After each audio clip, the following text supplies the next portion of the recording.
अमित शाह जी, आपका rising India summit में आने के लिए बहुत बहुत धन्यवाद। मैं कुछ समय लेके बताना चाहता हूं कि हम यहाँ पे क्या करना चाह रहे हैं, हम क्या करते आ रहे हैं। हम पिछले 4-5 साल से राइजिंग इंडिया समिट कर रहे हैं हर साल। इस साल की थीम थी राइजिंग इंडिया रियल हीरोज़। हम उन लोगों पर स्पॉटलाइट डालना चाहते थे जो आम आदमी हैं देश के, जो एक्स्ट्राऑर्डिनरी काम कर रहे हैं, ordinary people doing extraordinary work, जिनको कि आपकी सरकार ने भी पद्मा अवार्ड्स के थ्रू जो है उनको रिकग्निशन दिया है।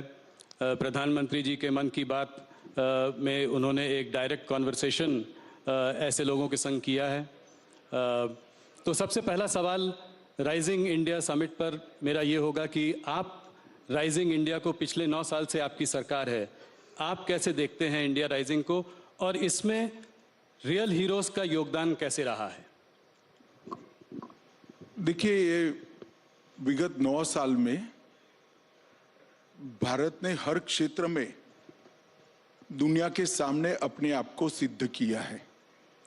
चाहे खेल का क्षेत्र हो, चाहे अर्थतंत्र का सुधार करना हो, चाहे डेमोक्रेसी का रियल परकोरेशन करना हो, डेमोक्रेसी को स्ट्रेंथी करना हो,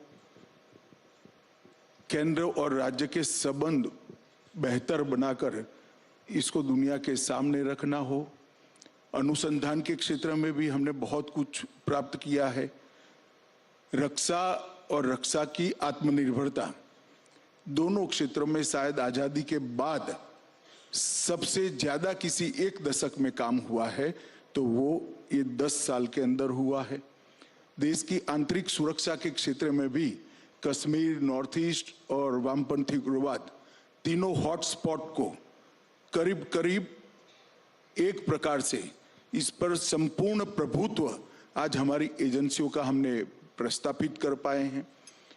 ढेर सारे क्षेत्रों में भारत ने बहुत अच्छा किया है और उसका 7 अर्थ में यश हर क्षेत्र में ग्राउंड पर परफॉर्म करने वाले सभी नागरिकों को जाता है। ये जरूर है कि ये तो पहले भी थे, परंतु व्यवस्था सुधरती है तब भी हौसले के साथ। जब रियल हीरोज आगे नहीं आते हैं तो ये परिणाम नहीं मिलता है।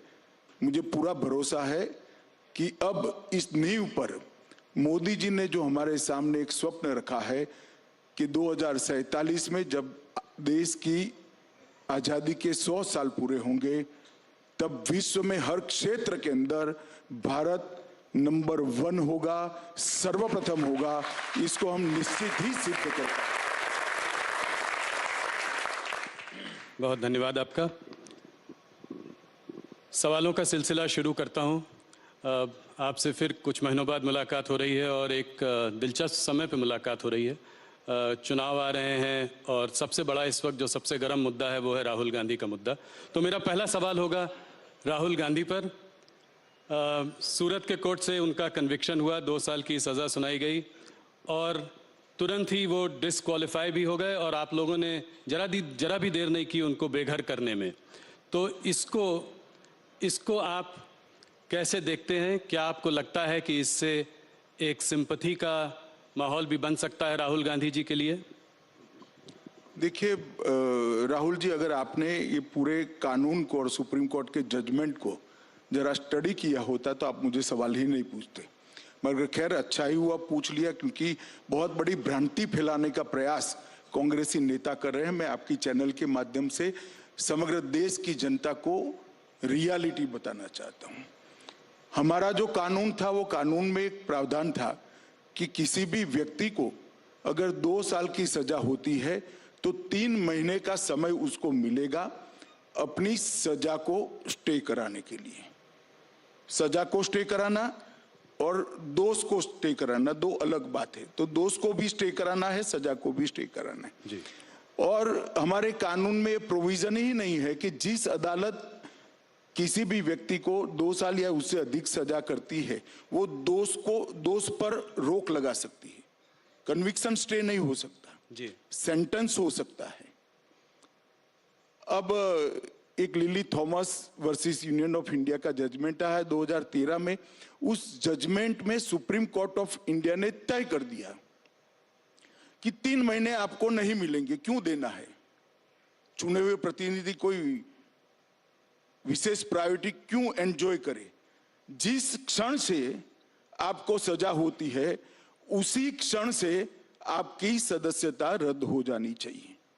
ये सुप्रीम कोर्ट का वर्डिक है, 2013 का है, जब राहुल जी की माताजी के नेतृत्व में यूपीए चलता था। हम तो दूर दूर तक नहीं थे। अब ये जजमेंट आने के बाद हम तो आज भी सुधारना नहीं चाहते जजमेंट को, मगर कांग्रेस सरकार सुधारना चाहती थी क्योंकि वो लालू जी को बचाना चाहती थी। एक ऑर्डिनेंस लेके आए मनमोहन सिंह जी और इसको नॉनसेंस कर श्रीमान राहुल गांधी ने पूरे देश के सामने अपने ही सरकार के ऑर्डिनेंस को फाड़ दिया।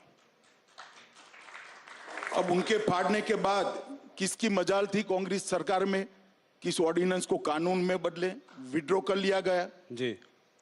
आज अगर वो कानून होता तो वो शायद बच जाते, इतनी हाई तौबा नहीं करनी पड़ती।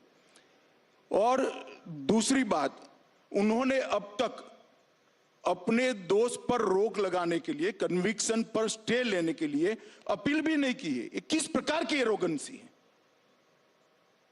आपको फेवर चाहिए, आप मेंबर पार्लियामेंट बने रहना चाहते हो और अदालत के सामने भी नहीं जाओगे? ये किस प्रकार की एरोगेंसी है? कहां से जनरेट होती है ये एरोगेंसी? कहां से जनरेट होती है? और ये श्रीमान पहले नहीं है, अब तक राजनीति में उनसे ज्यादा बड़े पद पर रहे हुए और उनसे भी ज्यादा अनुभव रखने वाले ढेर सारे नेता इसी प्रावधान के तहत अपनी सदस्यता गंवा चुके हैं। मैं 3 नाम तो आपको अभी भी गिना सकता हूं। श्रीमान लालू प्रसाद यादव इसका सबसे पहला भोग बने, उसके बाद जयललिता जी बनी और राशिद अलवी जी बने। ऐसे 17 लोग इंक्लूडिंग राहुल गांधी, सबकी सदस्यता गई है। किसी ने काले कपड़े नहीं पहने, किसी ने हाय तौबा नहीं की, क्योंकि ये सुप्रीम कोर्ट का जजमेंट है, देश का कानून है। मगर अब इन पर आ गई तो कांग्रेस वाले कहते हैं गांधी फैमिली के लिए एक अलग कानून बनाना चाहिए। मैं देश की जनता को पूछना चाहता हूं, किसी एक परिवार के लिए इस देश में अलग कानून बनना चाहिए क्या? ये देश की जनता ने तय करना है। किस मेंटालिटी में जीते हैं लोग? और फिर कुछ भी होता है तो मोदी जी पर आरोप करना, लोकसभा स्पीकर पर आरोप मढ़े जा रहे हैं। अरे भाई, आप कानून पढ़ो। वो तो शायद नहीं पढ़ पाएंगे, मुझे मालूम है, समझ नहीं पाएंगे, परंतु कांग्रेस के बड़े बड़े वकील जो राज्यसभा में बैठे हैं और वकील होने के कारण ही बैठे हैं, वो लोग भी नहीं समझाते हैं कि भाई लोकसभा स्पीकर के हाथ में कुछ नहीं है। लोकसभा स्पीकर शायद 2 दिन के बाद भी कुछ करते तो वो 2 दिन में एज अ मेंबर पार्लियामेंट आपने जो कुछ भी वक्तव्य दिया है वो लोकसभा को इरेज करना पड़ता, क्योंकि आपकी सदस्यता वो क्षण से जाती है जिस क्षण से आपको सजा होती। पर घर से भी तुरंत निकाल दिया, घर थोड़े दिन दे सकते थे, रुक सकते थे। तो इससे फायदा क्या होता, समझाइए। नहीं, सिंबॉलिक है, बैर की राजनीति बोल रहे हैं ये, इसलिए मैं सवाल पूछ। सिंबॉलिक तो ये है कि फॉर व्हाट स्पेशल फेवर? आप बता सकते हैं जब जर्नलिस्ट, क्यों स्पेशल फेवर करनी चाहिए? जब संज्ञान में आए उसके बाद तुरंत कदम उठाने का सुप्रीम कोर्ट का निर्देश है। ऑनलाइन जजमेंट भी पहुंच गया, जिन्होंने अर्जी की थी उन्होंने जजमेंट पहुंचा दिया। और लोकसभा स्पीकर सुप्रीम कोर्ट के आदेश की अवमानना क्यों करे? क्योंकि वो गांधी परिवार के हैं, इसलिए करें।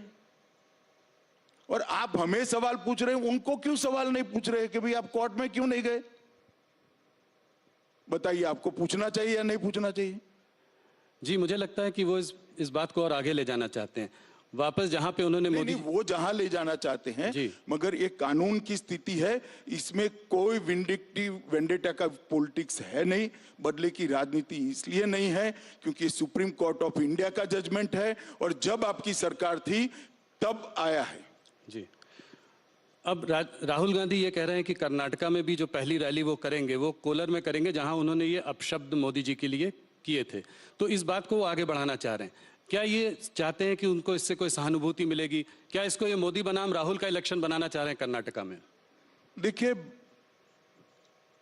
अगर वो वही जगह से भाषण करना चाहते हैं तो हम कैसे रोक सकते हैं? डेमोक्रेसी में हर कोई व्यक्ति, लोकतंत्र में जहां से कुछ भी बोलना चाहे बोल ही सकता है। इसमें मुझे कोई आपत्ति है, और मोदी बनाम राहुल करना चाहते हैं तो भी मुझे आपत्ति नहीं है। भाजपा के लिए जीतने की इससे बड़ी कोई फॉर्मूला ही नहीं हो सकती।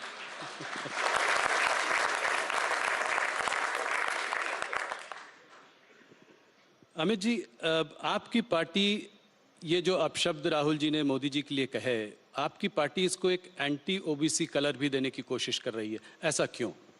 देखिए, उन्होंने मोदी जी को नहीं कहा है। पूरा भाषण आप सुन लीजिए जी। और मेरे इंटरव्यू के पहले चलाकर भी दिखाइएगा तो लोग भी सुने। उन्होंने मोदी समाज मतलब तेली समाज में सभी लोग क्यों चोर होते हैं ऐसा एग्जैक्ट नहीं कहा। उन्होंने ये कहा कि सारे चोरों का सरनेम मोदी क्यों होता है, ये कहा है जी। तो वो उन्होंने ओबीसी समाज का ही जानबूझकर अपमान किया है। इसमें पार्टी के बनाने का सवाल नहीं है, उन्होंने बोला ही ऐसा है। और जो महाशय कोर्ट में गए इसके खिलाफ, इस स्टेटमेंट के खिलाफ, उनका कंटेंशन भी वही है और जजमेंट का सार भी वही है। आगे ये भी कह रहे हैं कि मैं कोई सावरकर नहीं हूं जो माफी मांगू, गांधी माफी नहीं मांगते, इसको आप कैसे देखते हैं? देखिए, उनको माफी नहीं मांगनी है तो बेल भी नहीं जमा कराना था। महात्मा गांधी ने किया था एक बार, अंग्रेजों ने उनको सजा करी तो कहे मैं पेनल्टी नहीं भरूंगा, माफी नहीं मांगूंगा, पेनल्टी नहीं भरूंगा, दंड भी नहीं भरूंगा, सब कर दिया। तो इन्होंने भी करना चाहिए था। मेरी जानकारी जो है 15,000 रुपए का मुचरका भरकर वो बेल लिए हैं जी। और दूसरा, माफी न मांगनी हो तो न मांगे, मगर सावरकर जी के लिए इस प्रकार के शब्द नहीं करने चाहिए। मैं इतना कह सकता हूं कि इस देश के लिए ज्यादा से ज्यादा यातनाएं सहने वाले व्यक्तियों में से एक वीर सावरकर। पूरे आजादी के संग्राम के अंदर एक ही व्यक्ति ऐसी है जिसको एक साथ 2 जन्म टिप की सजाएं हुई जी। ऐसे वीर हुतात्मा के लिए आज इस प्रकार के शब्द प्रयोग करना, और शायद हम पर उनको भरोसा ना हो, वो अपनी दादी के भाषण सावरकर जी के लिए पढ़ ले कि इंदिरा जी क्या कहती थी। वो पढ़ लेंगे तो उनको मालूम पड़ेगा। उनके साथी भी उनको कह रहे हैं, शिवसेना शरद पवार सब एडवाइस कर रहे हैं। जी। अमित जी, अभी तक ममता बनर्जी और केजरीवाल जो है कांग्रेस के साथ नहीं थे। इस मुद्दे को लेकर वो भी अब राहुल गांधी के और कांग्रेस के साथ खड़े हुए हैं। एक तरीके से ऑपोजिशन जो है एक साथ एकजुट हो गई है इस मुद्दे को लेकर। देखिए राहुल जी, हर बार ये सवाल मैं जब से राष्ट्रीय राजनीति में आए आ रहा है। मुझे एक बताओ, ये दोनों साथ में आ गए, ठीक है, कोई भी प्लेटफॉर्म पर आ गए, बंगाल में क्या करेंगे? केजरीवाल जी क्या दिल्ली की सीट राहुल जी के लिए छोड़ देंगे क्या? साथ में आने का क्या मतलब है भाई? कोई मतलब नहीं है, सब एक दूसरे के खिलाफ लड़ रहे हैं, क्या साथ में आए? एक बात है कि मोदी का विरोध करने के लिए सब साथ में दिखाई पड़ते हैं। अब ठीक ही है, हमें कोई आपत्ति नहीं है।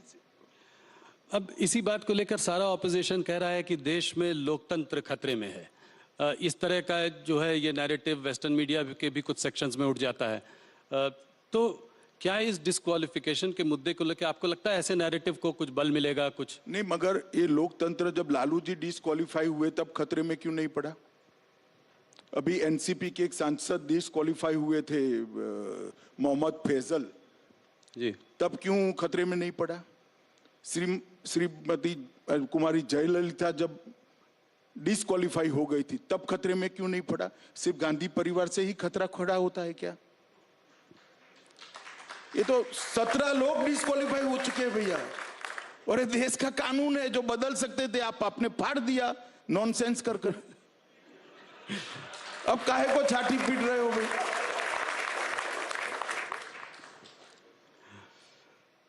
अमित जी, थोड़ा आने वाले चुनाव, कर्नाटका के चुनाव की ओर देखते हैं। कुछ प्रदेश के चुनाव इस साल जो हैं बड़े चुनाव हैं, कर्नाटका, मध्य प्रदेश, राजस्थान, छत्तीसगढ़, और ये एक तरीके से 2024 के पहले एक सेमीफाइनल मैच है। तो आप कर्नाटका के चुनाव को कैसे देखते हैं? आज क्या लगता है आपको, वहाँ पर स्थिति क्या है? कितनी सीटें देते हैं आप? ये सवाल मैं हर बार आपसे पहले पूछता हूँ। देखिए, मैं कर्नाटक 9 दिन लगाया हूँ, चुनाव की घोषणा की पहले आज ही हुई है, और करीब करीब कर्नाटक के जो 5 क्षेत्र है, मुंबई कर्नाटक, कल्याण कर्नाटक, मैसूर, बेंगलुरु, इस तरह के जो 5 क्षेत्र है, पांचों क्षेत्र में मैं जाकर आया हूं और 9 दिन तक डिटेल दौरा किया है। मैं आपको पक्का असेसमेंट कर रहा हूं कि हम निश्चित रूप से हाफ वे मार्क से काफी आगे रहेंगे। पूर्ण बहुमत की भारतीय जनता पार्टी की सरकार बनने जा रही है। 1985 में रामकृष्ण हेगड़े जी के बाद कभी दोबारा रिपीट नहीं हुई है सरकार, इसके बाद भी आपको इतना भरोसा है? 30 साल के बाद 30 साल तक कभी भी पूर्ण बहुमत की सरकार नहीं आई थी। कई सालों से पूर्ण बहुमत की सरकार रिपीट भी नहीं हुई थी 77 के बाद। ये दोनों मोदी जी के समय में हुआ, ये भी हो जाएगा, आप चिंता मत करिए। एक अजीब सी चीज देखी कर्नाटका में, मुख्यमंत्री बोमई हैं और चेहरा येडियुरप्पा। प्रधानमंत्री ने भी उनका हाथ पकड़ा और उनका जो है उनको प्रोत्साहन दिया जब वो गए थे वहां पे। तो इसको आप कैसे देखते हैं? किसके चेहरे के अंडर चुनाव लड़ रहे हैं? क्या बोमई वापस अगर आप जीतेंगे तो मुख्यमंत्री बनेंगे? एक बात समझ लीजिए, येदियुरप्पा जी हमारे वरिष्ठ नेता है, केंद्रीय पार्लियामेंट्री बोर्ड के मेंबर है, चुनाव समिति के मेंबर हैं, और भारतीय जनता पार्टी ने उनकी वरिष्ठता को कभी क्वेश्चन नहीं किया। हम ऐसी पार्टी नहीं है कि जो पावर पर नहीं है उसको दरकिनार कर देते हैं। हमारे यहाँ जो वरिष्ठ नेता होता है उनका सम्मान पावर में हो या न हो, सम्मान होता है। और आज भी मैं कह रहा हूं सबके सामने कि येदियुरप्पा जी बहुत बड़े आकर्षण के साथ स्टार कैंपेनर की भूमिका कर्नाटक के अंदर निभाएंगे, और उन्होंने वो कर्नाटक असेंबली में भी स्पष्ट कर दिया है। जी, तो अगर जीत कर वापस आएंगे तो बोमई जी वापस मुख्यमंत्री बनेंगे? देखिए, वो तो पार्टी तय करेगी। अभी पार्टी में इस प्रकार की कोई चर्चा नहीं हुई है, पर बोमई जी हमारे मुख्यमंत्री है, बहुत अच्छा काम किया है और अच्छे से चला रहे हैं।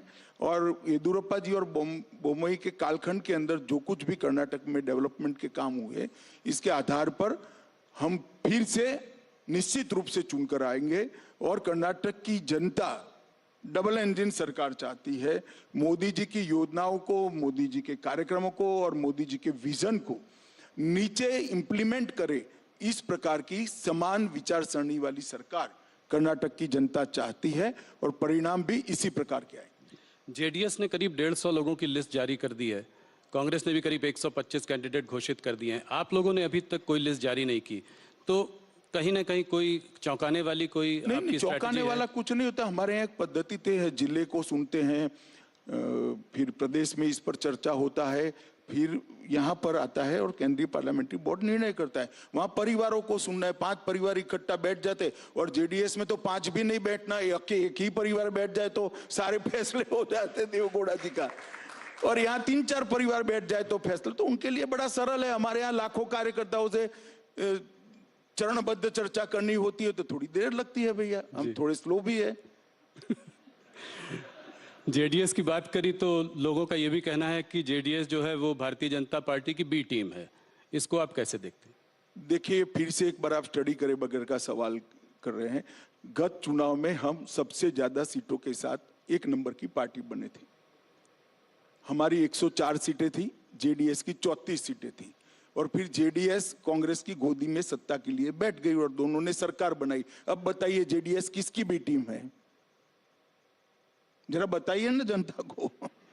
तो आपकी कोई बातचीत नहीं चल रही है? आपकी कोई बातचीत नहीं चल रही है? नहीं, हमारी कोई बातचीत कैसे? हम हर सीट पर लड़ेंगे, पूर्ण बहुमत के लिए लड़ेंगे, और मोदी जी के नेतृत्व में पूर्ण बहुमत आएगा, इसका मुझे पूर्ण भरोसा है। किसी से बातचीत का सवाल ही पैदा नहीं। कोई भी हालत में अगर जरूरत पड़ी तो भी उनके संग गठबंधन नहीं करेंगे? गठबंधन नहीं करेंगे चाहे कुछ भी, अगर मान लीजिए कम भी पड़ जाए कोई सीट, गठबंधन का सवाल ही नहीं है, किसी के साथ गठबंधन करने की जरूरत नहीं है। पोस्ट पोल भी नहीं। पूर्ण बहुमत प्राप्त करने जा रहे हैं और विश्वास के साथ हम मैदान में उतरे। विधानसभा के चुनाव की घोषणा से पहले आपकी पार्टी ने जो 4% रिजर्वेशन मुस्लिम्स के लिए था, उसको आपने 2-2% जो है लिंगायत और वोकालिगा उसके लिए उसमें बांट दिया। ऑपोजिशन का कहना यह है कि ये पोलराइजेशन की आपकी एक स्ट्रैटेजी है, इसको कैसे देखते हैं आप, क्या मानते हैं? देखिए, मैं मानता हूं ये करने में थोड़ी देर हो गई है, क्योंकि धर्म के आधार पर आरक्षण संविधान सम्मत नहीं है, ये गैर संवैधानिक है। किसी भी प्रकार का आरक्षण धर्म के आधार पर नहीं हो सकता है। जो कांग्रेस की कर्नाटक सरकार ने पोलराइजेशन के लिए किया था, उसको हमने करेक्ट किया है, और मैं मानता हूं ये करने में थोड़ी देर हो गई। अमित जी, आगे बढ़ते हैं, थोड़ा सा आने वाले 2024 के चुनाव पर चर्चा करते हैं। प्रधानमंत्री मोदी जी ने कुछ ही दिनों पहले एक ऑपोजिशन को बड़ी चुनौती दी है। उन्होंने कहा है कि यहाँ पे भ्रष्टाचारी बचाओ आंदोलन चल रहा है। तो क्या ये समझें कि 2024 में मोदी वर्सेस द रेस्ट होगा, पूरा ऑपोजिशन एक तरफ, मोदी जी एक तरफ? कैसे देखते हैं आप इसको? क्या आप 300 का आंकड़ा 2024 में पार कर पाएंगे? पहले मोदी वर्सेस रेस्ट को मैं आपको समझाने का प्रयास करता हूं, शायद मैं न समझा पाऊं मगर जनता समझ पाएगी। अब मैं 3 पार्टियों के नाम बोलता हूं, श्रीमान चंद्रशेखर राव, ममता बनर्जी की पार्टी तृणमूल कांग्रेस, समाजवादी पार्टी और कांग्रेस। ये चारों पार्टियां अगर मोदी वर्सेस रेस्ट के फॉर्मूला के साथ आती है, तो चंद्रशेखर राव जी की एक सभा अगर यूपी में रखते हैं तो क्या फर्क पड़ जाएगा यूपी में, और ममता बनर्जी की सभा तेलंगाना में रखते हैं तो क्या फर्क पड़ जाएगा, और यादव साहब की सभा अगर बंगाल में रख देंगे तो क्या फर्क पड़ेगा। ये सब अपने अपने राज्य में हमारे सामने ही लड़ रहे हैं, और लड़ाई इसी तरह से होनी है। एकता आपकी टीआरपी बढ़ाने के लिए है, आपको उन लोगों का धन्यवाद करना चाहिए। एकता का कोई मतलब ही नहीं है, कोई एक दूसरे को ना नेता मानता है, ना एक दूसरे के लिए एक सीट छोड़ने को तैयार है। चलिए मैं मानूं कि टीआरएस तेलंगाना में 5 सीटें ममता जी को दे दे तो एक लड़ाई हुई भाई, और समाजवादी पार्टी भी 5 सीट वहां दे दे और ममता जी बंगाल में 5-5 सीटें दोनों को दे दे, तब तो एक हुए। मगर सब अपनी अपनी लड़ाई भाजपा के सामने लड़ेंगे और क्या हम सब एक है, क्या एक है भाई? नहीं, तब तो आपके लिए बहुत अच्छा है। मगर मान लीजिए उत्तर प्रदेश में एक सीट पर एक ही कैंडिडेट हो, जो जॉइंट कैंडिडेट हो सबका, समाजवादी पार्टी, बहुजन समाज पार्टी और कांग्रेस का, तब कैसे लड़ाई? ना बहुजन समाजवादी पार्टी ऐसा कहती है, ना समाजवादी पार्टी ऐसा कहती है। वो अलायंस करते हैं बंगाल और तेलंगाना में जी, तो कैसे एक होंगे बताओ? ना बसपा कह रही है कि हम साथ में लड़ेंगे, ना सपा कह रही है हम बसपा के साथ लड़ेंगे, सिर्फ टीवी 18 कह रहा है कि दोनों साथ में लड़ेंगे। अब इससे कैसे होगा भला को? आपका कौन मानेगा? नहीं, मैं तो सिर्फ सवाल पूछ रहा हूं, मैं कुछ कह नहीं रहा हूं। मैं तो जो आप बोल रहे हैं उसको रिपीट कर रहा हूं।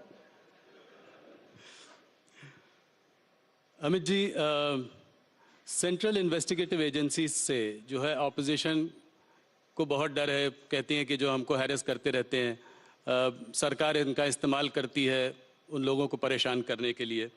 आज अगर आप देखें तो सत्येंद्र जैन, मनीष सिसोदिया जेल में हैं, चाहे वो कविता हो, केसीआर जी की बेटी हो कविता हो, हेमंत सोरेन हो, सब लोग या तो ईडी के घेरे में हैं या सीबीआई के घेरे में हैं।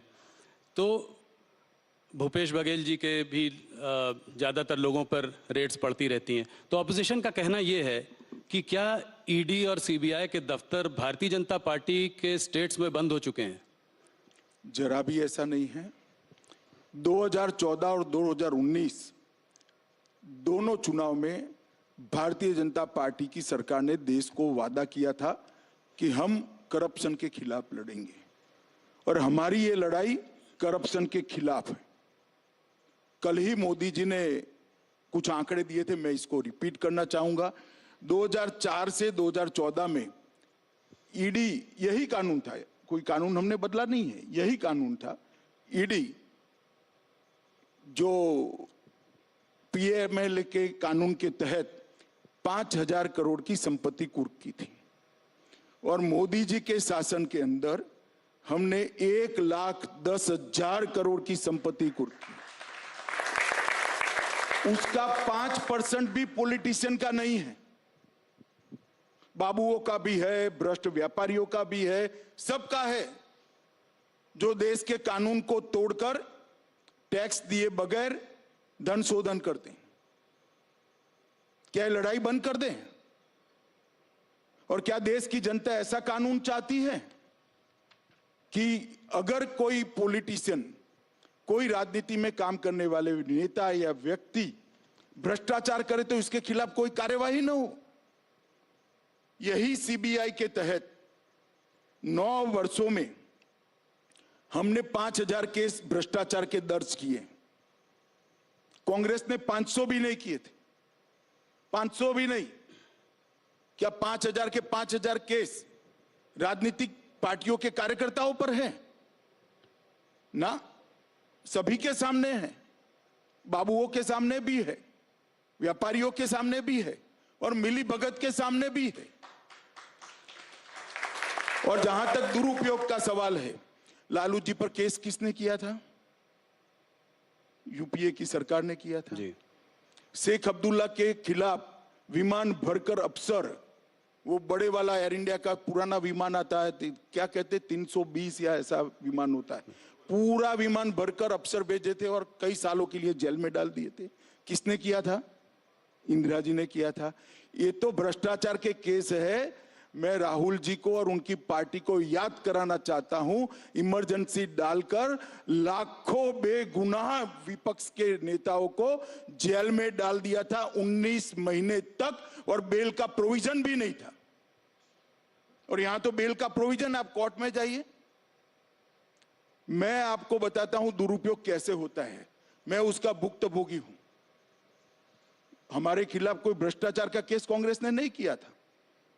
एक एनकाउंटर हुआ था, उसमें मैं राज्य का गृह मंत्री था, मुझ पर केस कर दिया और सीबीआई ने मेरी अरेस्ट की जी।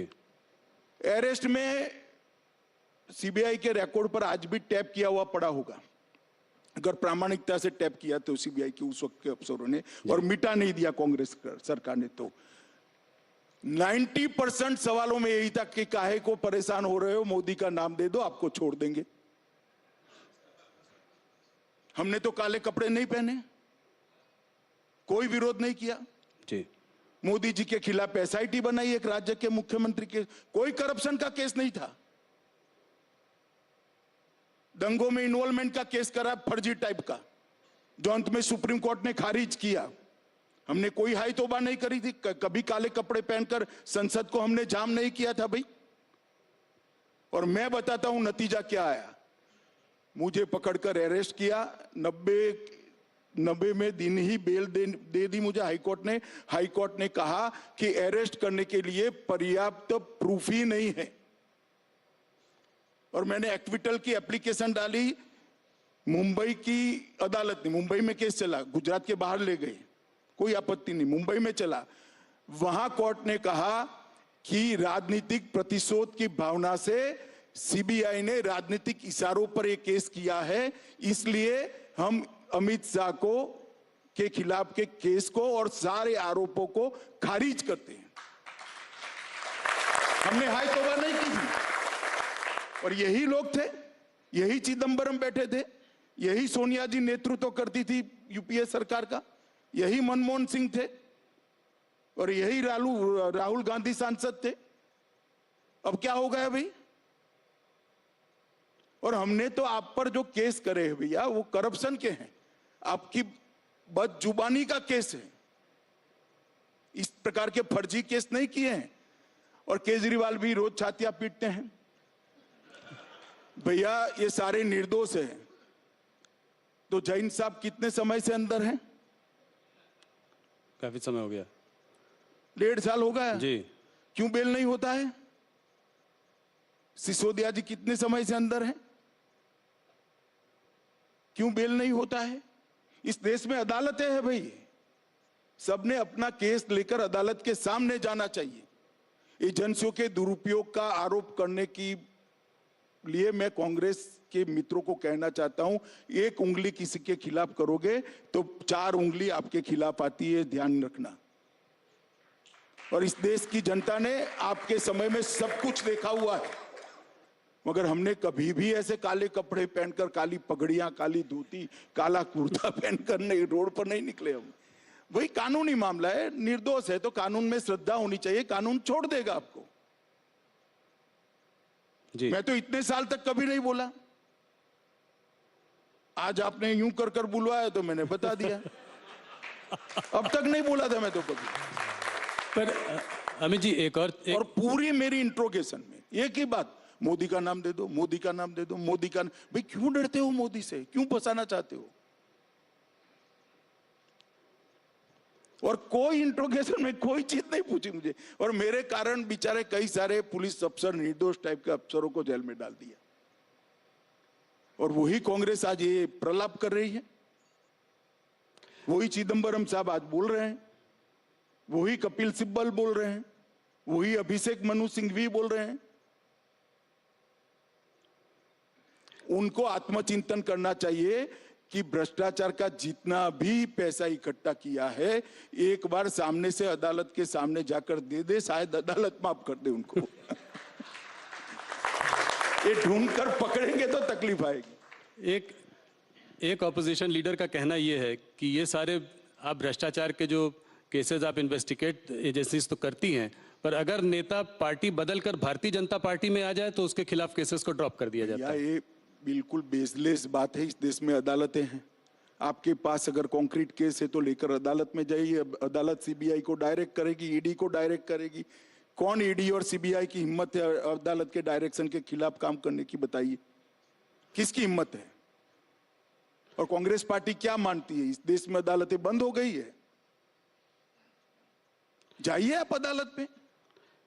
ये 14 ऑपोजिशन पार्टीज ने एक सुप्रीम कोर्ट में एक याचिका दायर की भी है, जहां पे वो कह रहे हैं कि गाइडलाइंस फॉर अरेस्ट होना चाहिए। 3 गाइडलाइंस की उन्होंने बात करी है, इसको कैसे देखते हैं? अरे भाई, इस देश में अरेस्ट की, बेल की और रिमांड की, तीनों की गाइडलाइन सुप्रीम कोर्ट के 5 जजमेंटों से प्रस्तावित है। वो सब भी जानते हैं, मगर ये जनता को गुमराह करना चाहते हैं। जनता ऐसी बातों से गुमराह नहीं करना तो होती है भैया, ऐसी बातों से गुमराह नहीं होती जनता। जी। कुछ अन्य राज्यों के चुनाव के बारे में बात करना चाहूँगा। राजस्थान, मध्य प्रदेश और छत्तीसगढ़ के चुनाव भी आने वाले हैं इस साल। तो इन तीनों स्टेट्स में आप अपनी परिस्थितियों को कैसे देखते हैं? क्या लगता है आपको इन तीनों स्टेट्स में क्या होगा? देखिए, तीनों राज्यों में अभी चुनाव की देरी है, मगर तीनों राज्यों का मेरा दौरा हुआ है। राजस्थान का कम, मध्य प्रदेश और छत्तीसगढ़ का ज्यादा दौरा हुआ है। मैं इतना बताता हूं कि दोनों जगह पे कांग्रेस की सरकार की खिलाफ जबरदस्त रोष का माहौल मैं देखकर आया हूं, और मैं बहुत आशान्वित हूं कि मध्य प्रदेश और छत्तीसगढ़ दोनों जगह उलटफेर होने जा रहा है। और राजस्थान में तो शायद कांग्रेस भी मानती है कि अब हमारा नंबर नहीं लगने वाला है। मध्य प्रदेश की अगर बात करूं तो पिछली बार कमलनाथ ने वहां पे बड़ी अच्छी फाइट दी थी और आप लोगों को बाद में सरकार को पलटना पड़ा था। इस बार भी कमलनाथ का नेतृत्व है, कांग्रेस खड़ी हुई है और एक कांटे की टक्कर का वो दिखाई देता है। क्या आपको लगता है कि इस बार आप जीत जाएंगे? पिछली बार आपको दिक्कत हुई थी। नहीं, पक्का जीत जाएंगे। पिछली बार दिक्कत हुई थी क्योंकि वहां पर कुछ कास्ट बेस्ड आंदोलन खड़े किए गए थे, और कास्ट बेस्ड आंदोलन के कारण वोटर प्रभावित हुआ था, कलर्ड हुआ था, और वो आंदोलन के परछाई में एक चुनाव हुआ था। ऐसा ही कास्ट बेस्ड आंदोलन गुजरात में भी खड़ा किया था जी। इस बार नहीं, इसके पहले के चुनाव में इसकी परछाई में चुनाव हुआ, तो स्वाभाविक रूप से लोकतंत्र में थोड़ा असर होता है इसका। परंतु इस बार हमें वो लोग समझ गए हैं, जनता समझ गई है कि राजनीतिक हथकंडा था। अब मैं जाकर आया हूं, मैं पूरा माहौल देखकर आया हूं, मुझे तो बहुत अच्छा माहौल की अनुभूति होती। और छत्तीसगढ़ में भूपेश बघेल के सामने आपका चेहरा कौन होगा? उम्मीदवार तो हर सीट पर कोई ना कोई लड़ेगा, नेता कौन होगा वो अभी हमने तय नहीं किया है, तय करेंगे तब आपको जरूर बता देंगे। राजस्थान में आप अपनी सिचुएशन को कैसे देखते हैं? वहाँ अशोक गहलोत जी जो है वो तो अपने ही कांग्रेस हाईकमांड को ही चकमा दे गए और वहाँ जमे हुए हैं, तो उनसे आप अपनी लड़ाई कैसे देखते हैं? क्या वसुंधरा जी आपका चेहरा होंगी या नहीं, कोई? अभी राजस्थान में चेहरे के बारे में हमने कोई निर्णय नहीं किया है, परंतु श्री अशोक गहलोत ने जिस प्रकार से सरकार चलाई है जी वो निश्चित है राजस्थान की जनता बदलना चाहती है, और शायद इसीलिए कांग्रेस हाईकमांड उनको अध्यक्ष बनाकर वहां रास्ता साफ करना चाहता है, मगर वो नहीं निकले। अब उनका एक इंटरनल प्रॉब्लम है। हमारे जी, लिए सचिन अच्छा पायलट ही को है। बनाना चाहते थे। कोई आप लोगों की कोई बातचीत सचिन पायलट वगैरह से जैसे पिछली बार हो रही थी? मुझे लगता है हम राजस्थान में ये तीनों राज्यों में सबसे बड़े बहुमत से राजस्थान में जीतेंगे। अमित जी, महाराष्ट्र में आपके मास्टर स्ट्रोक से जो है सरकार वापस आ गई। लोगों का मानना यह है कि हो सकता है कि अभी कुछ शॉर्ट टर्म में आपको फायदा भी हुआ हो, मगर लॉन्ग टर्म में शिवसेना का जो वर्कर है वो शिवसेना के अभी साथ है, और ठाकरे के संग थोड़ी बहुत सिंपैथी फैक्टर भी है क्योंकि इस तरीके से जो हुआ। तो इसको आप कैसे देखते हैं? 2024 पर इसका क्या असर होगा? देखिए, आप जो कह रहे हैं उससे उलट है। महाराष्ट्र में हम और शिवसेना साथ में चुनाव लड़े थे। देवेंद्र फडणवीस के नेतृत्व में चुनाव लड़ा गया। फिर कांग्रेस और एनसीपी ने चुनाव हारने के बाद श्री उद्धव ठाकरे को कहा कि हम आपको मुख्यमंत्री बना देते हैं, तो वो मुख्यमंत्री बन गए। बनने तो बन गए, सभी लोग उनके साथ भी गए, मगर जब जनता में जाने लगे तब आइडियोलॉजिकल जो डिफरेंस ऑफ ओपिनियन थे वो सरफेस पर आने लगे। क्योंकि शिवसेना सालों से हिंदुत्व की पॉलिटिक्स करती थी और कांग्रेस और एनसीपी की जिस प्रकार की पॉलिटिक्स थी, तो शिवसेना का वफादार जो वोटर था उनके जनप्रतिनिधियों को हर जगह सवाल करता था। जनप्रतिनिधि जो छोड़कर वहां से भागे वो हमारे कारण नहीं भागे हैं, जनता के दबाव के कारण वहां से निकले हैं।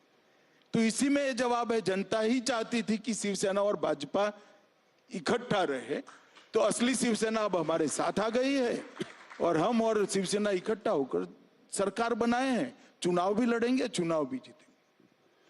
कुछ लोगों का ये मानना था कि पिछली बार अगर भारतीय जनता पार्टी अकेले चुनाव लड़ती, शिवसेना के बिना चुनाव लड़ती, तो शायद उसको बहुमत मिल सकती थी। मैं भी मानता हूं, मगर शिवसेना हमारी बहुत पुरानी साथीदार पार्टी थी, इसलिए हमने इन पर भरोसा किया। पर मेरा सवाल यह है कि अब आप एकनाथ शिंदे जी के संग हैं, तो क्या इनकी पार्टी का जो है विलय भारतीय जनता पार्टी में सवाल ही होगा? नहीं खड़ा है। ये रियल शिवसेना है। चुनाव आयोग ने भी ये सिद्ध कर दिया है, धनुष बाण का निशान भी उनको दे दिया है। भारतीय जनता पार्टी और शिवसेना साथ में चुनाव लड़ेंगे। मर्जर का क्वेश्चन डज नॉट अराइज, ना ऐसा कोई प्रपोजल है, ना कोई ऐसा विचार चल रहा है। तो 2024 में सीट का बंटवारा कैसे होगा? कितनी सीट पर आप लड़ेंगे? वो तो करेंगे मिल बैठ कर, ये कोई बड़ी बात नहीं है। जरूरत पड़ी तो आपको भी बुला लेंगे।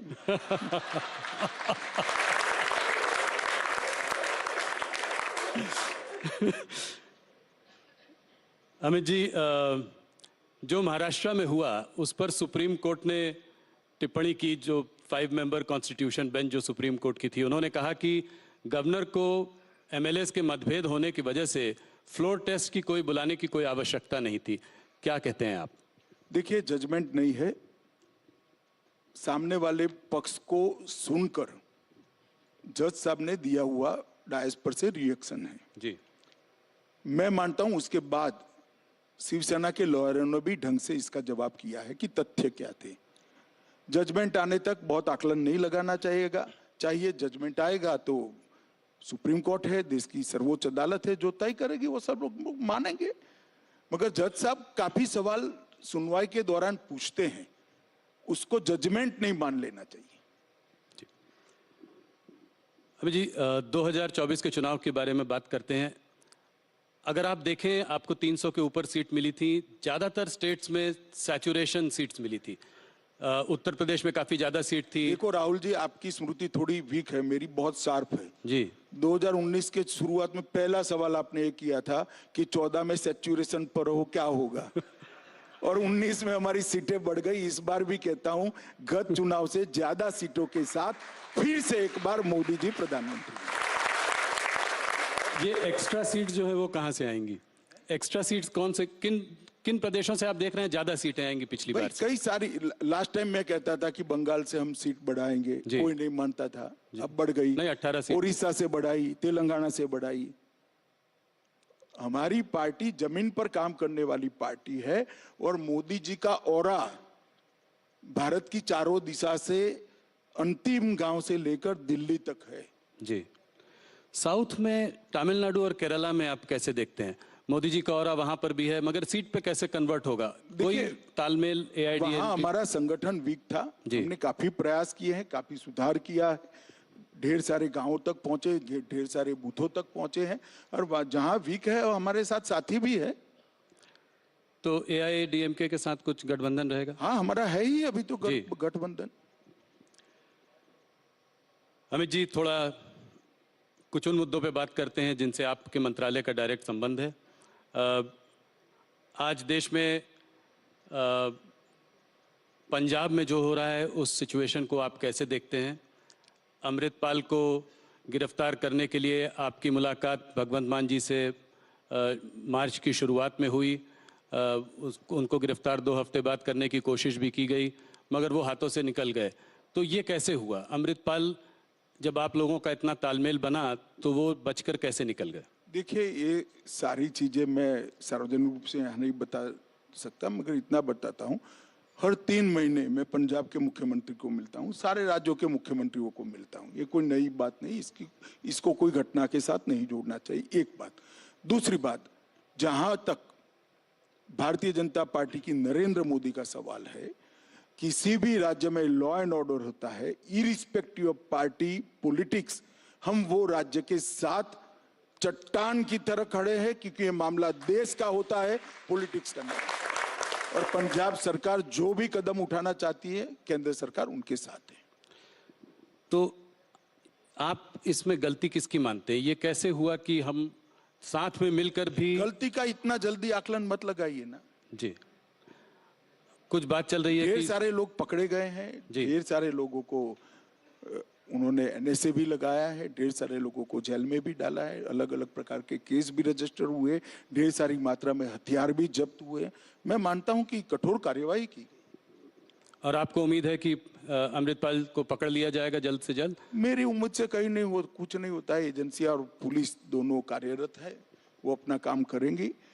और मैं मानता हूं ये सारे सार्वजनिक इंटरव्यू के हिस्से नहीं होते हैं, संवेदनशील प्रकार की बातें हैं और उसको इसी प्रकार से टैकल करना चाहिए। अमित जी, जो पंजाब में हुआ उसका हमने बाहर भी देखा कि भारतीय दूतावासों में जो है हिंसक प्रदर्शन हुए। Vancouver, Melbourne, Washington DC, San Francisco, हर जगह इस तरह के प्रदर्शन हुए। इसको आप कैसे देखते हैं? देखिए, भारत का दूतावास देश के दुनिया के किसी भी हिस्से पर हो, वो भारत का भाग है जी। और उस पर हमला, वो प्रीमाइसिस के अंदर किया गया कानून भारत के सार्वभौमत्व पर हमला है। हमने दिल्ली में FIR रजिस्टर करी है और जिन जिन लोगों ने ये कार्यवाही की है उस पर हम एक्शन लेने की शुरुआत भी की। क्या एक्शन लेंगे? कुछ OCI वगैरह कार्ड कैंसिल करने की भी कोई बात? देखिए, UAPA लगाया है उन्होंने और अब सारी वहां से रिकॉर्डिंग भी मंगाई गई। रिकॉर्डिंग के आधार पर पुलिस प्रोफेशनल एक्शन लेगी। अमित जी, खालिस्तान के इस आंदोलन के पीछे किसका हाथ है? आप किसका हाथ मानते हैं इसमें? कई सारे वर्षों से 90 के दशक से चल रहा है। अब किसका हाथ है ऐसा पिन पॉइंटेड कहना तो बड़ी दिक्कत है, परंतु मैं मानता हूं कि इस देश के हर हिस्से में रहने वाले सिख भाई, सिख नागरिक, पंजाब में भी रहने वाले ज्यादातर सिख भाई बहन ये मानते हैं कि भारत के साथ रहना चाहिए और भारत के प्रति निष्ठा से हर क्षेत्र में उन्होंने योगदान किया और विशेषकर सुरक्षा के क्षेत्र में, आंतरिक सुरक्षा के क्षेत्र में जितना बलिदान सिख भाइयों ने दिया है, सिख जवानों ने दिया है, शायद देश के किसी हिस्से ने नहीं, और हर भारतीय को इस पर गर्व है। अमित जी, एक दूसरे मुद्दे की ओर जाता हूं। हाल में जुडिशरी से सरकार के टकराव का एक माहौल बना हुआ है। हमारे वाइस प्रेसिडेंट धनखड़ जी और रिजिजू जी जजेस के अपॉइंटमेंट की प्रोसेस को लेकर उन्होंने गंभीर सवाल उठाए हैं। उधर सुप्रीम कोर्ट ने कई बार जजेस के अपॉइंटमेंट के मामले में रिकमेंडेशंस की अनदेखी की है। इसको देखिए जुडिशरी मैं समझ गया आपके आप ये कोई टकराव वकराव नहीं है, सब अपने अपने एक ओपिनियन देते हैं भाई, इसको टकराव का स्वरूप मत दे दो। नरेंद्र मोदी सरकार जुडिशरी से किसी भी प्रकार का टकराव कर ही नहीं सकती, किसी भी सरकार ने नहीं करना चाहिए। दोनों का संविधान सम्मत काम करने का अपना अपना दायरा है और सब अपने अपने दायरे में रहकर काम करना चाहिए, कर भी रहे। नहीं, एनजीएसी बिल जो है दोनों संसदों में पास हुआ था, उसके बाद भी सुप्रीम कोर्ट ने उसको अनकॉन्स्टिट्यूशनल बताया। और मैं आपसे सवाल इसलिए पूछ रहा हूं क्योंकि आपके सरकार के एक मंत्री बराबर इस मुद्दे को उठा रहे हैं, इसके बारे में बात कर रहे हैं, इसलिए मुझे लग रहा है कि ये जुडिशरी वर्सेस एग्जीक्यूटिव जो चल रहा है ये क्या हमारे देश के लिए ठीक है? हमारी सरकार के मंत्री की बात को आपने ध्यान से नहीं सुना है। आपने जिस जजमेंट का जिक्र किया कि कानून को उस जजमेंट से उलटफेर कर दिया, ऐसा नहीं है। वही जजमेंट में एक हिस्सा है कि आप जजेस अपॉइंटमेंट के लिए एक नई एसओपी बनाकर सुप्रीम कोर्ट को भेजिए, जिस पर सुप्रीम कोर्ट विचार करेगी। जी, भारत सरकार ने एक एसओपी बनाकर सुप्रीम कोर्ट को भेजी है जी, जो वहां लंबित है। किरण जी ने कहा इस पर जल्दी विचार करना चाहिए, इसमें क्या आपत्ति है? मैं नहीं मानता है कोई टकराव की बात है, मगर अब आप जो आपकी स्पर्धा होती है टीवी ज्यादा कौन देखे इसकी, और कुछ भी कहते हैं, अब हम क्या कर सकते हैं भाई इसको। एक आखिरी सवाल इस मुद्दे पर, और मुझे पता है कि आप ये नोकझोंक जो है सुप्रीम कोर्ट, ये अडानी में भी उन्होंने एक जो है क्या कहते हैं कमेटी का गठन किया, आईबी रिपोर्ट जो है जजेस पर आईबी रिपोर्ट भी पब्लिक की, तो इलेक्शन कमीशन में भी सरकार की पावर्स को थोड़ा डाइल्यूट किया। तो क्या आप ये नहीं देखते कि इसमें थोड़ा यहाँ पे कुछ लोग फिर भी एक बार जजमेंट नहीं पढ़ा है? दोनों इलेक्शन कमीशन पर जो जजमेंट आया है, उन्होंने कहा है कि सरकार जब तक कोई कानून नहीं बनाती तब तक की ये स्टॉप गैप अरेंजमेंट उन्होंने बताई है। सरकार को कानून बनाने का मौका दिया, अब सरकार का काम है कानून बनाकर कानून सार्वजनिक कर दे, संसद में पारित करा ले, और सरकार करेगी, इस पर विचार कर रही है सरकार। सुप्रीम कोर्ट ने ये नहीं कहा कि हमने जो फैसला दिया है वो कानून हो गया है। जी, कानून बनाने का काम देश की संसद का है। सुप्रीम कोर्ट ने कहा है कि हमें लगता है कि इस पर एक कानून बनाने की आवश्यकता है, और जब तक नहीं बनता है तब तक ये स्टॉप गैप अरेंजमेंट हम सजेस्ट कर रहे हैं। तो स्वागत है वो स्टॉप गैप अरेंजमेंट का। अब गैप जो है वो भरने का काम हमारा है, हम कर रहे हैं। अमित जी, एक मुद्दा जिस पर आपने बहुत काम किया है और वो है ड्रग्स के खिलाफ आपने बहुत काम किया है। आप इतने व्यस्त रहते हैं, इसके बाद भी आपने इस चीज पर बहुत ज्यादा काम किया है। आप कैसे देख रहे हैं कि भाई मैं काफी चीजों पर काम करता हूं। मैं कह रहा वो सब तो करते हैं, मेरा मतलब है कि ये एक ड्रग्स फ्री इंडिया का जो सपना है वो कब पूरा होगा? ये प्रॉब्लम बहुत बड़ी है आज भी इतने। देखिए ऐसा है कि ये ऐसी समस्या है जिसकी समाप्ति की कोई डेट नहीं दी जाती है, ना हो सकती है, कभी भी नहीं हो सकती। एक लड़ाई है और लंबे समय तक चलने वाली लड़ाई है, मगर अप्रोच में बदलाव हो सकता है। नरेंद्र मोदी जी के प्रधानमंत्री बनने के बाद ड्रग के खिलाफ लड़ाई में हमने अप्रोच बदला है। एनकोड कर एक व्यवस्थापन 2020 से हम लेकर आए, जिस एनकोड के अंदर 4 स्तरीय व्यवस्था है। केंद्रीय स्तर पर 2 व्यवस्था है, एक राज्य स्तर पर है और एक जिला स्तर पर है। और एक सिर्फ पहले पुलिस और रेवेन्यू डिपार्टमेंट इसके खिलाफ लड़ते, अब होल ऑफ गवर्नमेंट अप्रोच के साथ हेल्थ डिपार्टमेंट, फार्मास्यूटिकल डिपार्टमेंट, इसके साथ समाज कल्याण विभाग, jail, home ministry, revenue ministry, finance ministry और बॉर्डर सिक्योरिटी, तो नेवी, कोस्ट गार्ड, ये सारे सब इकट्ठा होकर इसके खिलाफ लड़े। वो व्यवस्था का नाम है एनकोड व्यवस्था, जो 2020 से हम लेकर आए, और इसके कारण ड्रामेटिक परिवर्तन आंकड़ों में आया है। मैं आपको बताता हूं, पहले 9 साल में 630 करोड़ का ड्रग पकड़ा गया था, और ये 9 साल में 22,000 करोड़ का ड्रग पकड़ा गया है।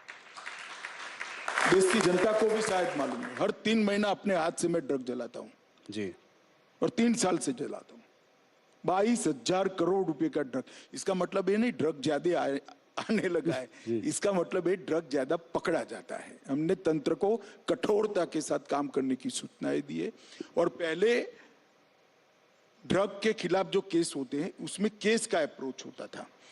एक आदमी ड्रग के साथ पकड़ा जाता है तो केस रजिस्टर कर लेते थे, संतुष्टि होती थी। अब ऐसा नहीं होता है। टॉप टू बॉटम और बॉटम टू टॉप अप्रोच लिया है। एक आदमी ड्रग के साथ पकड़ा जाता है तो वो कहां से लाया, वहां से लेकर देश में कहां से आया, वहां तक इन्वेस्टिगेशन होता है। और देश की सरहद पर पकड़ा जाता है तो जहां से पकड़ा गया वहां से कहां पान की दुकान तक जाना था वहां तक का इन्वेस्टिगेशन होता है जी। तो टॉप टू बॉटम और बॉटम टू टॉप इन्वेस्टिगेशन के कारण आज पूरे तंत्र पर उनकी जो सिस्टम है इस पर एक कुठाराघात करने का काम नरेंद्र मोदी सरकार ने किया है। और मैं मानता हूं कि इस लड़ाई के अंदर विशेषकर युवाओं ने जुड़ना चाहिए। ये हमारे देश की भविष्य की पीढ़ी को खोखला बनाती है। ये जाली नोटों के व्यापार को बढ़ावा देता है। ये षड्यंत्र, ये ड्रग ट्रैफिकिंग से ही टेरर फंडिंग होती है। ये हथियारों की तस्करी को भी बढ़ावा देता है और हमारे बच्चों को उनके जीवन के आनंद से गुमराह करता है। और हमारी सरकार का स्पष्ट अप्रोच है कि जिस बच्चे को ड्रग की आदत पड़ती है वो तो विक्टिम है, व्यापार करते हैं वो गुनहगार है। और दोनों के लिए हमारा अलग अलग अप्रोच है। जो विक्टिम है उसको रिहेबिलिटेशन सेंटर पर ले जाओ और जो व्यापार कर रहे हैं उनको कभी न बाहर आ पाए इस प्रकार के कानून से जेल की सलाखों के पीछे डाला। बहुत अच्छा। आपने अभी कहा आपने बहुत सारे काम किए। एक और काम पे मैं प्रकाश डालना चाहता हूँ और वो है नक्सलवाद से जो आप लड़ाई लड़ रहे हैं।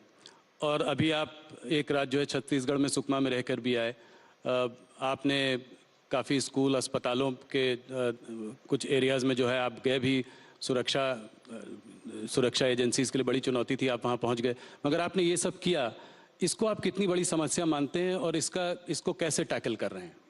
देखिए, एक जमाने में काठमांडू से तिरुपति कॉरिडोर की बात होती थी और देश के 12 राज्य इसकी चपेट में थे। 12 राज्य। आज घटते घटते घटते घटते छत्तीसगढ़, महाराष्ट्र के 1-2 जिले, मध्य प्रदेश का 1 जिला, तेलंगाना, आंध्र प्रदेश के 1-1 जिले और उड़ीसा संपूर्ण मुक्त हो गए। बिहार और झारखंड भी संपूर्ण मुक्त हो गए। बंगाल मुक्त हो गए। मध्य प्रदेश मुक्त हो गए। और ये 10 साल के अंदर, मोदी जी के प्रधानमंत्री बनने के बाद 9 साल के अंदर हर प्रकार की वामपंथी उग्रवाद की हिंसा में एवरेज 76% की कटौती हुई। इनकी कैडर को पूरी तरह सख्ती से हम निपटे हैं और इसके साथ जो मेन स्ट्रीम में आना चाहते हैं उनको मेन स्ट्रीम में आने की भी व्यवस्था। मैं मानता हूं कि बहुत कम समय के बाद ये देश, हम ऐसा सोच सकेंगे, ऐसा सुन सकेंगे, ऐसा देख सकेंगे कि देश वामपंथी उग्रवाद से संपूर्ण रूप से मुक्त हो चुका है। अमित जी, एक सवाल और। आज अगर आप विश्व भर में देखें तो ज़्यादातर देश में अर्थव्यवस्था चरमराई हुई है। सारे बड़े बड़े देश जो है उनकी इकॉनमी जो है आज एक कठिन संघर्ष से गुजर रही है। आज इंडिया एक ब्राइट स्पॉट है जिसकी की इकॉनमी फिर भी संभली हुई है और अच्छा कर रही है। मगर इसका एक दूसरा पहलू है जो कि ऑपोजिशन सरकार को टारगेट करता है, वो है महंगाई और बेरोजगारी का मुद्दा। ये मुद्दा बार बार आता है। महंगाई बढ़ी है और काफ़ी बढ़ी है इधर। तो आप इसको कैसे देखते हैं?